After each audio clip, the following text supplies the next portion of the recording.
नमस्कार, आप देख रहे हैं डीडी न्यूज। आपके साथ मैं हूं गौरव श्रीवास्तव। तो चलिए बुलेटिन की शुरुआत करते हैं और सबसे पहले नजर डालते हैं इस वक्त की हेडलाइंस पर। कानपुर में प्रधानमंत्री मोदी ने 45,000 करोड़ से ज्यादा की विकास परियोजनाएं शुरू करने के साथ आतंकवाद पर पाकिस्तान को लगाई लताड़। कहा, ऑपरेशन सिंदूर अभी नहीं हुआ खत्म। कानपुरिया अंदाज में दुश्मन को भौंकने की दी चेतावनी।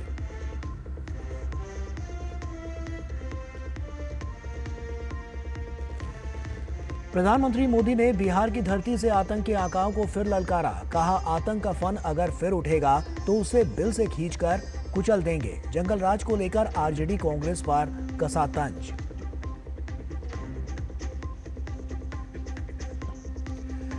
भारत किसी भी आतंकी हमले का कठोरता से देगा जवाब। गृह मंत्री अमित शाह की पुंछ में पाकिस्तान को 2 टूक। गोलीबारी से प्रभावित लोगों से भी मिले। पीड़ित परिवारों को सौंपे नियुक्ति पत्र।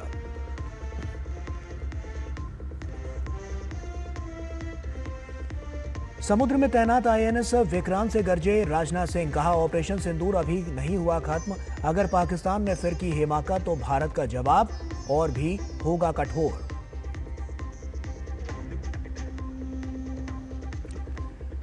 और जीडीपी के आंकड़ों में भारतीय अर्थव्यवस्था में दिखा तेजी का रुख। वित्त वर्ष 2024 से 25 में जीडीपी के 6.5% की दर से बढ़ने का अनुमान। चौथी तिमाही में 7.4% रही जीडीपी।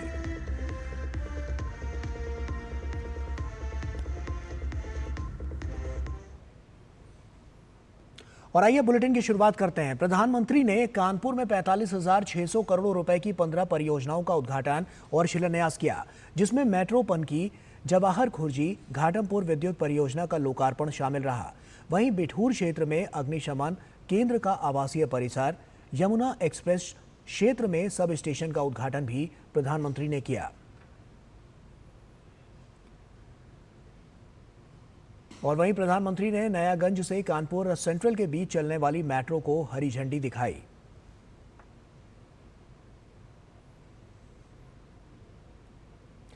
प्रधानमंत्री ने आयुष्मान वय वंदना योजना के लाभार्थियों को कार्ड वितरित किए। साथ ही ग्रामीण आजीविका मिशन के लाभार्थियों को चेक वितरित किए गए।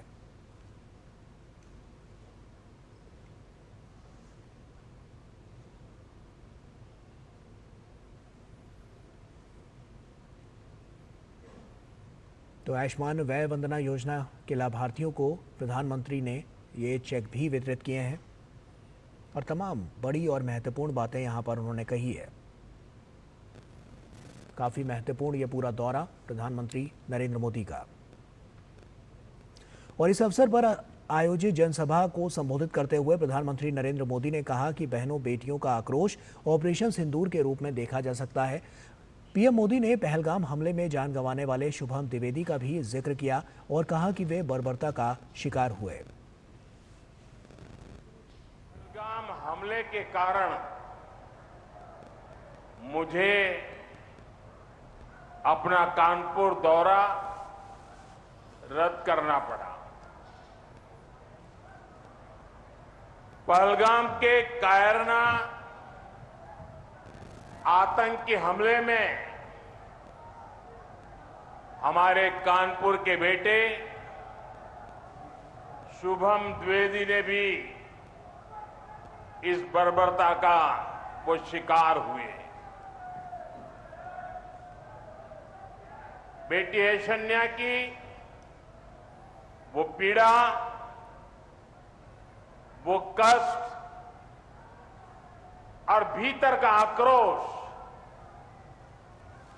हम सब महसूस कर सकते हैं। हमारी बहनों बेटियों का वही आक्रोश ऑपरेशन सिंदूर के रूप में पूरी दुनिया ने देखा है।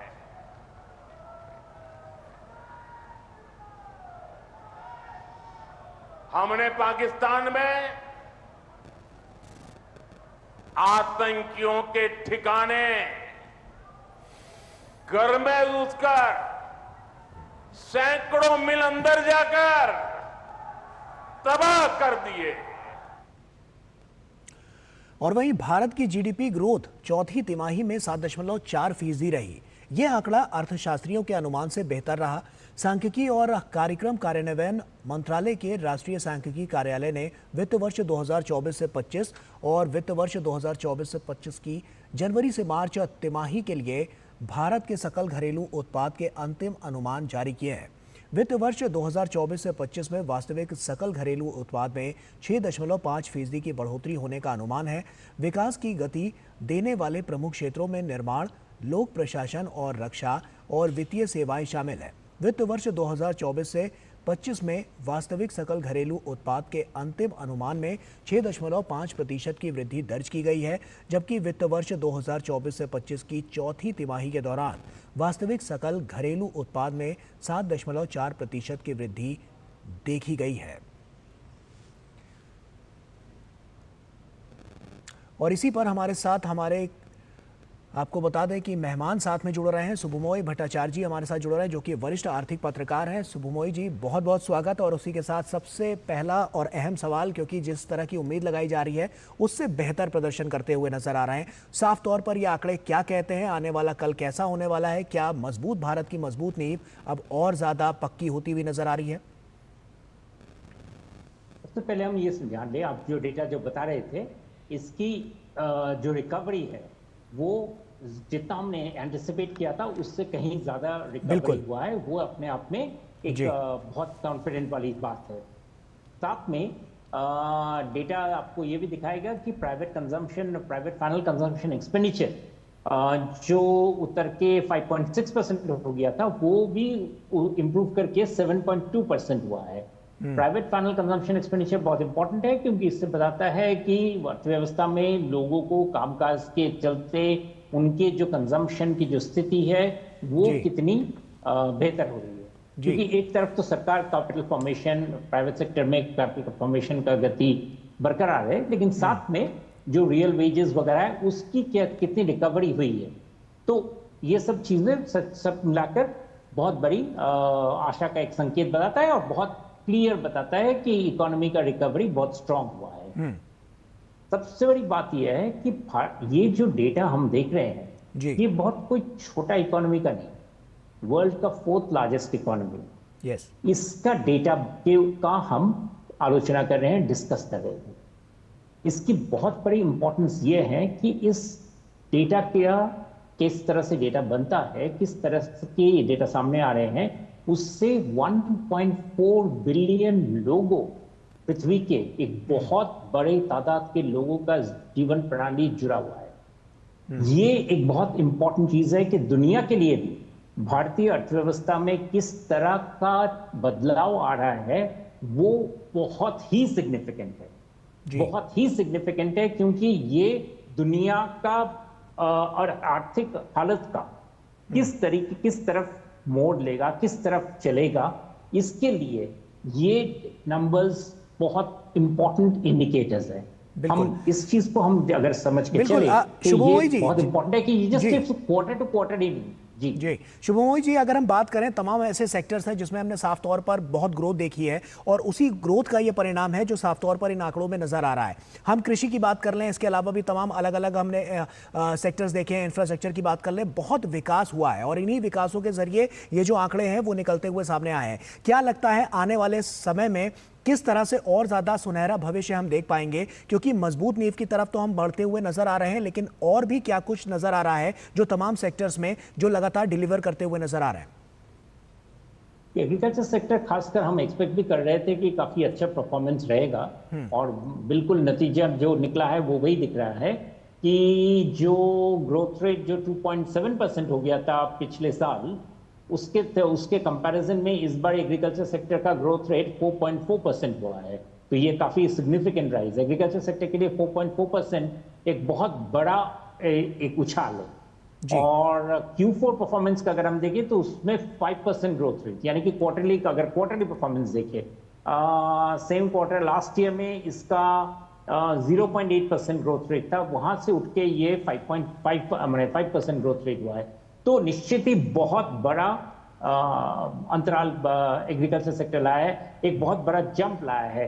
और ये खासकर जब हम कह रहे हैं कि हमारे इकोनॉमी के 48% लोग एग्रीकल्चर से जुड़े हुए सेक्टर्स में अपना जीविका निर्वाह करते हैं, तो निश्चित ही उनके लिए, उनके जिंदगी के लिए उनके जिंदगी के लिए आप जो बात कह रहे हैं कि खुशहाली वगैरह, सच में वो उसका दर्शाता है। अब साथ में अगर आरबीआई का डेटा भी अगर देखें, कंजम्पशन का जो एक्सपेक्टेशन है जो अभी कुछ दिनों पहले निकला है, अगर वो इसके साथ जोड़ें तो आप देखेंगे कि वहां भी इसी वजह से रूरल इंडिया में एक्सपेक्टेशन कि हम आगे चलकर कंजम्पशन बढ़ेगा और इन्फ्लेशन, मुद्रास्फीति का दौर कम रहेगा, ये दोनों का आकलन रूरल सेक्टर में ज्यादा है अर्बन सेक्टर के मुकाबले। बिल्कुल ठीक बात है। शुभमोई जी, अगर हम बात करें 2025 से 26 के, क्योंकि आंकड़े साफ तौर पर दिखाते हैं कि आने वाला समय अब कैसा होने वाला है, वित्त वर्ष 2025 से 26 की जब हम बात करते हैं तो इस साल में हम क्या क्या देखेंगे और किन किन सेक्टरों में सबसे ज्यादा इसका योगदान नजर आएगा और किस तरह से आने वाला समय जो है वो और सुनहरा नजर आएगा? कौन कौन से क्षेत्र आपको नजर आते हैं जो सबसे ज्यादा इसमें डेवलप करते हुए नजर आएंगे? जी, खासकर आपको दिखेगा कि कंस्ट्रक्शन सेक्टर में जो ग्रोथ रेट में 9.4% हुआ है, और इनफैक्ट इस क्वार्टर में वो फिगर में एक्चुअली वो पढ़ते हुए देख रहा था, 10.8% जंप हुआ है। तो ये बहुत बड़ा चीज है, क्योंकि कंस्ट्रक्शन सेक्टर से जुड़ा हुआ है बहुत लोगों का एम्प्लॉयमेंट का भरोसा, तो एम्प्लॉयमेंट आगे चलते हुए चलेगा।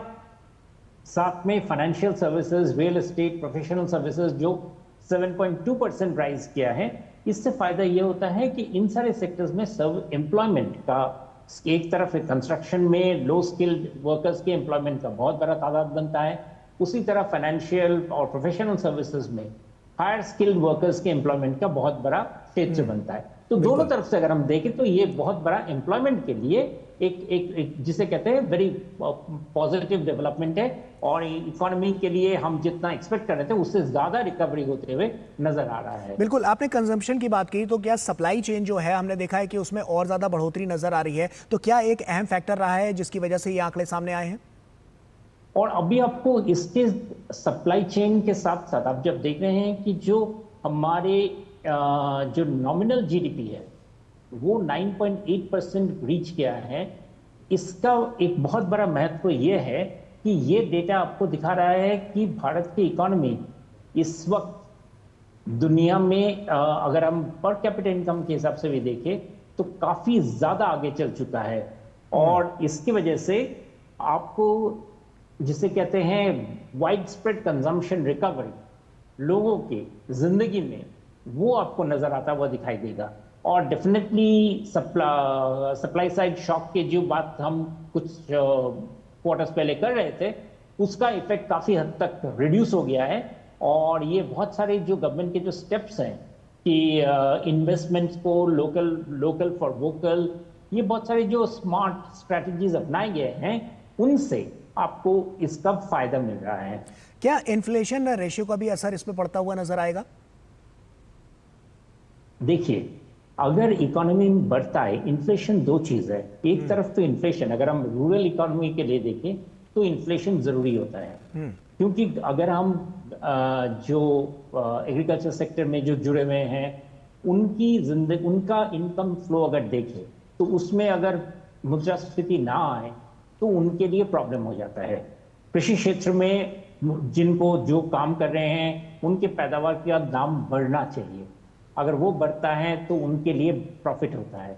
साथ में जो अर्बन सेक्टर रहता है, अर्बन सेक्टर में जो वर्कर्स होते हैं उनके लिए हाइवर इन्फ्लेशन एक प्रॉब्लम के हिसाब से सामने आ जाता है, क्योंकि उनके जिंदगी में उनके लिए परेशानी है। तो ये तो एक बैलेंसिंग फैक्टर रहेगा ही, और आरबीआई, आप जानते हैं कि आरबीआई इन्फ्लेशन का मार्किंग बहुत कठोर तरीके से करता है, और करना भी चाहिए कि इन्फ्लेशन को एक पर्टिकुलर रेंज से बाहर, खासकर 4% का जो रेंज है उस से 2% और 6% का जो रेंज है उसके बीच में 4% एज द मीन को आरबीआई बना के रखते हैं कि इन्फ्लेशन इससे ज्यादा कहीं इधर फिसल ना जाए। और ये आरबीआई का काम रहता है, जब ग्रोथ रेट ज्यादा बढ़ता है तो नेचुरली आरबीआई साथ में अंकुश लगाते हैं कि किस तरीके से इन्फ्लेशन एक तरीके से एक एडवांटेज रहे, असुविधा ना हो जाए। बिल्कुल।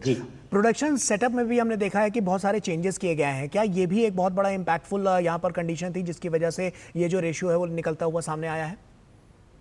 प्रोडक्शन जैसे आप देखेंगे कि हम लोग जब देख रहे हैं बहुत सारे सेक्टर्स में रिकवरी दिख रहा है।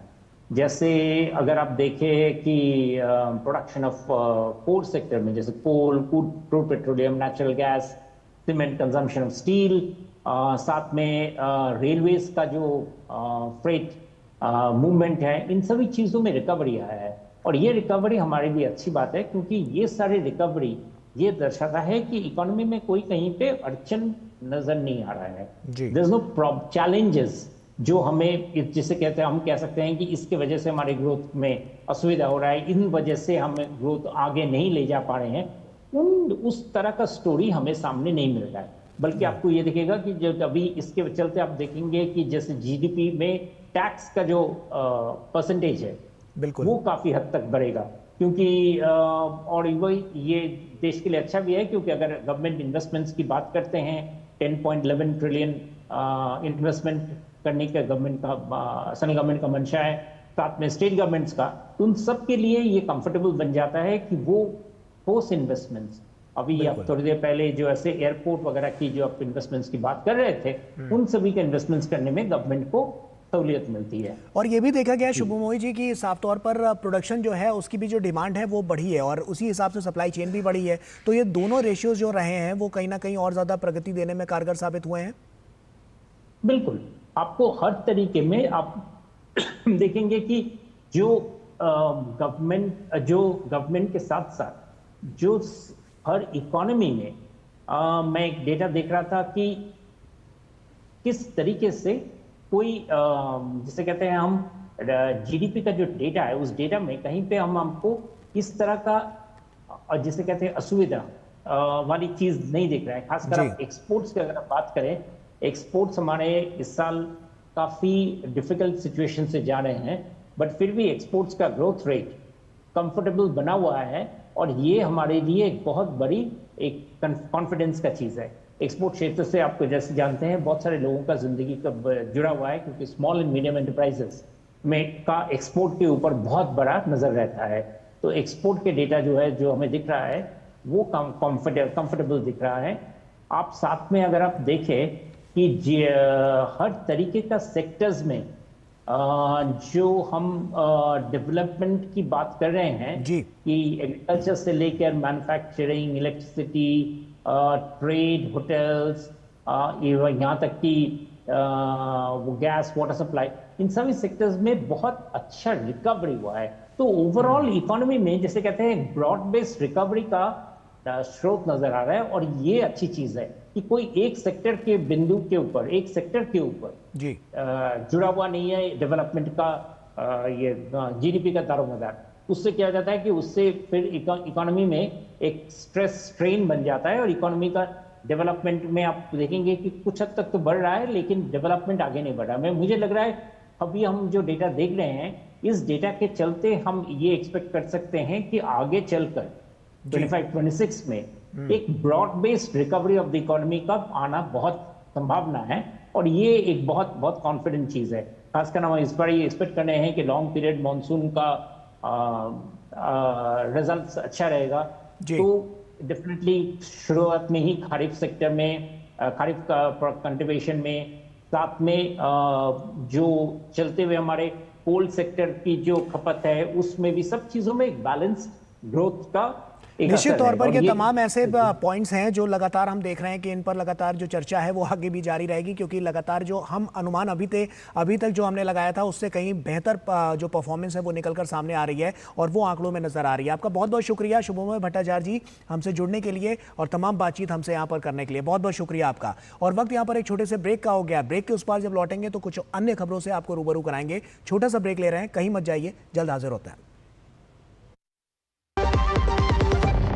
असम का चाय वर्ल्ड फेमस है, सबको पता है। चाय बहुत आगे जाएगी, विश्व में नंबर 1 में रहेगी।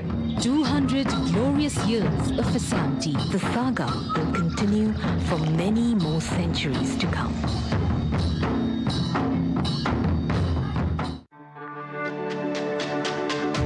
मेरी पसंद, मेरी पसंद, मेरी पसंद, मेरी पसंद, हमारी पसंद, हम सबकी पसंद। मजबूत देश का मजबूत सरिया हो गया स्टील। ब्रेक के बाद एक बार फिर से आप सभी का स्वागत है। केंद्रीय गृह मंत्री अमित शाह ने पुंछ में बीएसएफ कैंप का दौरा किया और जवानों से मुलाकात की। बीएसएफ जवानों से बातचीत के दौरान केंद्रीय गृह मंत्री अमित शाह ने कहा कि ऑपरेशन सिंदूर में अपनी परंपराओं को कायम रखते हुए जम्मू फ्रंटियर के बीएसएफ जवान, राजस्थान फ्रंटियर के बीएसएफ जवान और सुदूर कच्छ सीमा पर तैनात जवानों ने पूरी सतर्कता के साथ सीमा की सुरक्षा की। सिंदूर के घटनाक्रम में अपनी परंपराओं को बनाए हुए जम्मू फ्रंटियर के बीएसएफ के जवान, राजस्थान फ्रंटियर के बीएसएफ के जवान और दूर सुदूर कच्छ की बॉर्डर पर जो जवान तैनात हैं, वो सभी ने पूरी सजगता के साथ सीमा की रक्षा का काम किया। जब पाकिस्तान ने हमारी सीमा और हमारे नागरिक रिहायशी इलाकों में हमला किया, तब जम्मू फ्रंटियर अकेले में लगभग 118 से ज्यादा पाकिस्तान की पोस्टों को तबाह और नुकसान पहुंचाने का काम हमारे बीएसएफ के जवानों ने किया। और वहीं प्रधानमंत्री नरेंद्र मोदी ने बिहार दौरे के दौरान शाहाबाद क्षेत्र में एक जनसभा को संबोधित किया। इस दौरान बिहार के पूर्व मुख्यमंत्री और केंद्रीय मंत्री जीतन राम मांझी ने उनके संबोधन की जोरदार तारीफ की है। डीडी न्यूज संवाददाता राजेश राज से खास बातचीत में जीतन राम मांझी ने कहा कि प्रधानमंत्री ने मधुबनी की धरती पर जो वायदा किया था उसे पूरा किया।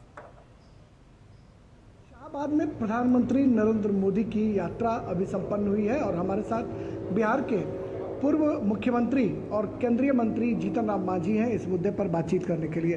प्रधानमंत्री जब भी आते हैं बिहार के लिए कुछ न कुछ पिटारा जरूर खोल देते हैं, क्या कहेंगे आप? देखिए, इस बार भारत के प्रधानमंत्री जी का शाहाबाद में आना विशेष है, क्योंकि बिहार की धरती से ही मधुबनी से उन्होंने ऐलान किया था कि पहलगांव में जो घटना घटी है उसका जवाब हम देंगे, और आज जवाब दे करके बिहार में आए और उन्होंने जवाब दिया। साथ साथ बिहार के साथ पूर्वोदय का उनकी कल्पना है। पूर्वोत्तर में जितने भी राज्य हैं उनके विकास के लिए अनेक कल्पनाएं हैं, अनेक योजनाएं हैं। आज 48,000 करोड़ रुपया की योजनाओं की स्वीकृति एक तरह से हुई, उद्घाटन हुआ, शिलान्यास हुआ। कहने का मतलब है कि कुछ लोग का ये जो कहना होता है कि बिहार को स्पेशल स्टेटस का दर्जा दिया जाए, वो सब गलत बात बोल रहे हैं। जितना स्पेशल राज्य के दर्जा देने की बात होती थी उससे ज़्यादा ही दिया जा रहा है। क्या हुआ? लेकिन घोषणा होती थी लेकिन इम्प्लीमेंटेशन नहीं होता था। इस समय वित्त मंत्री ने कहा कि बेटा में एयरपोर्ट बनाएंगे बजट में, तो उसका शिलान्यास कर। निश्चित रूप में यहाँ तो जो कहते हैं प्रधानमंत्री जी वो करते हैं। जो बजट में बात आती है वो तुरंत ही उत्तीर्ण हो जाती है। तो इसलिए आज का आना बहुत प्रमुख अच्छा रहा और हम समझते हैं कि इसका एक असर दूरगामी परिणाम पड़ेगा। केंद्रीय मंत्री जीतन राम मांझी जो बिहार के पूर्व मुख्यमंत्री भी हैं, उनका कहना है कि पीएम मोदी का यह दौरा बिहार के लिए दूरगामी प्रभाव छोड़ेगा। कैमरामैन मोंटी के साथ राजेश राज, टीडी न्यूज, दिल्ली। और इसी के साथ फिलहाल इस बुलेटिन में इतना ही। दीजिए इजाजत, नमस्कार।